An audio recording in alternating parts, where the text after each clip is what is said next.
Madam మొదటి నుంచి కూడా వైసీపీ దీన్ని విశాఖ స్టీల్ ప్లాంట్ని రాజకీయ అంశంగానే వాడుకోవడానికే ట్రై చేస్తుందని చెప్పొచ్చు. ఆయన గతంలో ఆయన 5 ఏళ్ల హయాంలో ఏ ఒక్క రోజు కూడా స్టీల్ ప్లాంట్ నుంచి ఆలోచించినటువంటి జగన్మోహన్ రెడ్డి గారు నిన్నటి వరకు కూడా దీనిపై దుష్ప్రచారం చేయడం మనం చూసాం. సో ఇప్పుడు వచ్చిన గుడ్ న్యూస్ నుంచి మరి వాళ్ళ నుంచి ఎలాంటి స్పందన లేదు, ఎలా చూడొచ్చు అంటారు? ముందు మధుసూదన్ రెడ్డి గారు చెప్పిన ఒక పాయింట్కి నేను వ్యతిరేకిస్తున్నానండి. రాష్ట్రం చేతుల్లో ఇన్ ద సెన్స్ ఇప్పుడు ఇది ఆంధ్రప్రదేశ్లో ఉంది కదండి. ఆంధ్రప్రదేశ్లో ఉన్నప్పుడు దాని బాధ్యత నిర్వహణ బాధ్యత కొంత రాష్ట్ర ప్రభుత్వం చేతుల్లో ఉంది కదా. ఇప్పుడు కేంద్రం దానికి సహకారం అందించింది అది మూతపడకుండా. కాబట్టి ఈ మూతపడకుండా ఉన్నప్పుడు ఇప్పుడు కేంద్రం ఎప్పుడైతే వాళ్ళ సహాయ సహకారాలు అందిస్తోందో అది ముందు కూడా జరగాలి. అది ఒక రాష్ట్ర ప్రభుత్వం చేతుల్లోకి మొత్తం వచ్చేసింది అనుకోండి, ఎన్ని ప్రభుత్వాలు మారుతాయో ఎవరెవరి చేతుల్లోకి వెళ్తుందో మొత్తం అంతా కూడా అది మూతపడే అవకాశం కూడా ఉంటుంది. ఎప్పుడూ కూడా కేంద్రం దృష్టి ఉండాలి, అదేవిధంగా రాష్ట్ర ప్రభుత్వం చేతుల్లో దాని నిర్వహణ ఉండాలి.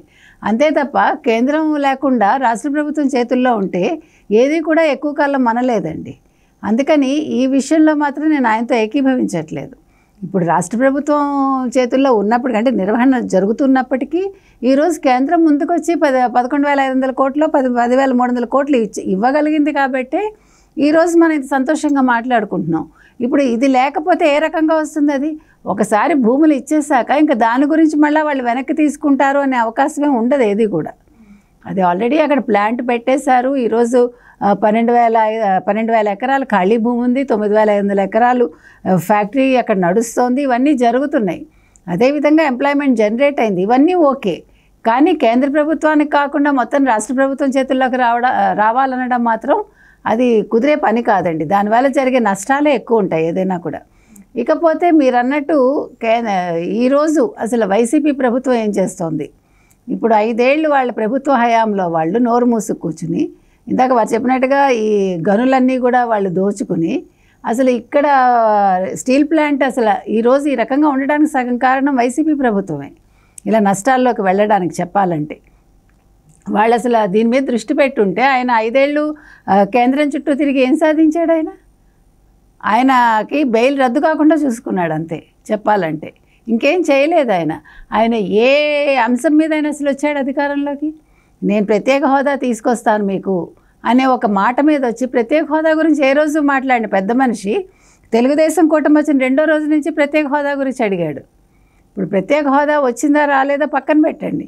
ఈరోజు విశాఖ స్టీల్ అనేది ఈరోజు మనం దాన్ని దక్కించుకోగలిగాం. అది ఒక ప్రైవేట్ పరం కాకుండా కాపాడుకోగలిగామంటే ఇంతకంటే పెద్ద విషయం ఇంకోటి లేదు.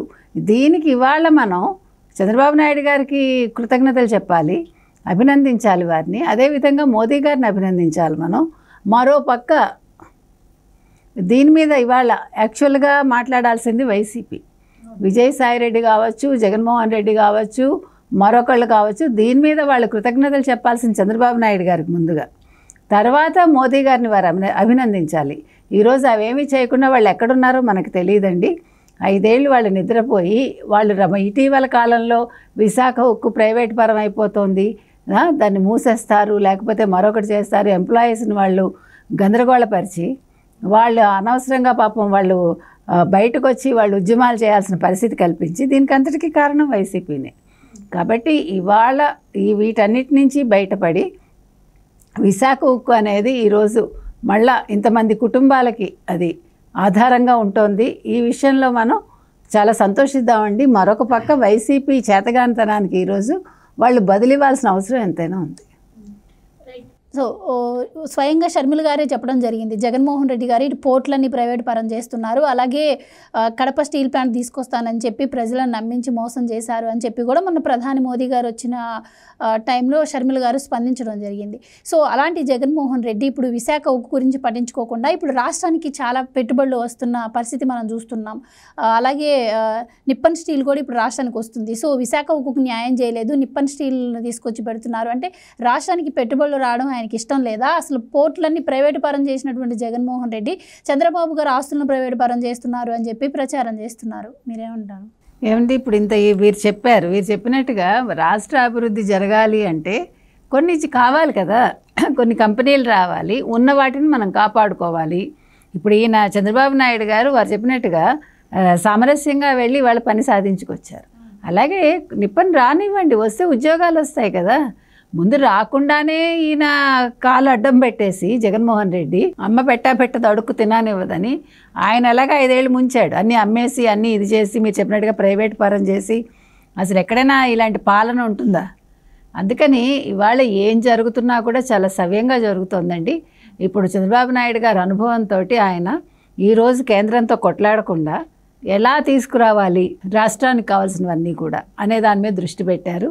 కాబట్టి ఇప్పుడు షర్మిల గారు చెప్పినా మరొకళ్ళు చెప్పినా జగన్మోహన్ రెడ్డి ఏమీ చెయ్యలేడు అని అందరికీ తెలుసు, చెయ్యలేదని కూడా తెలుసు. మీరు చెప్పిన కడప స్టీల్ ప్లాంట్ ఏదైతే ఉందో దానికి శంకుస్థాపన చేసి వదిలేశారు దాన్ని అలాగే. కాబట్టి ఇవన్నీ కూడా ఈరోజు వీటన్నిటికీ తెరబడుతూ ఈరోజు చంద్రబాబు నాయుడు గారు చేసింది ఏదైతే ఉందో అది చాలా సరిగా ఉందండి. రానివ్వండి, కంపెనీలు వస్తాయి. కంపెనీలు రాకపోతే అభివృద్ధి ఎలా జరుగుతుంది? ఉద్యోగాలు ఎలా ఇస్తారు? 20 లక్షల ఉద్యోగాల కల్పన ఎలా జరుగుతుంది? సరే, ఈ మంచి జరిగినప్పుడల్లా చంద్రబాబు నాయుడు గారు మంచి చేసినప్పుడల్లా జగన్మోహన్ రెడ్డి మాట్లాడటం సహజమే మనకు అవన్నీ. అసలు జగన్మోహన్ రెడ్డి ఏమీ చెయ్యలేడు కాబట్టి మాట్లాడతాడు అంతే. అవన్నీ పట్టించుకోక్కర్లేదు.